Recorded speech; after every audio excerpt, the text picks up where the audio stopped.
Dit is hier op Nieuweland waar Ernest Coetzee sy jaar as Springbok afrigter op 'n slegte noot afgeskop het.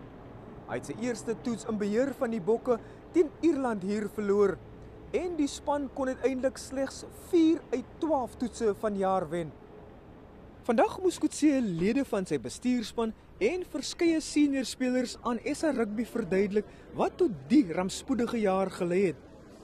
Dit was ook 'n geslote vergadering by SA Rugby se kantore in Kaapstad en min inligting is beskikbaar oor wat presies Coetzee se verweer was.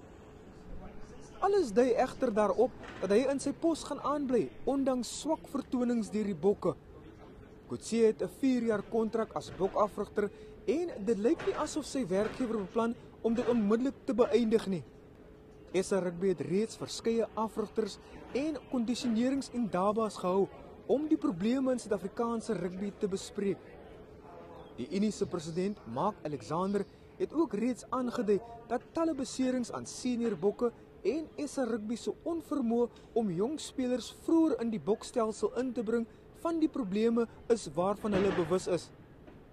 Die bokafrigter het intussen 6 maande om sake reg te ruk voor 'n toetsreeks teen Frankryk hier in Suid-Afrika gespeel word.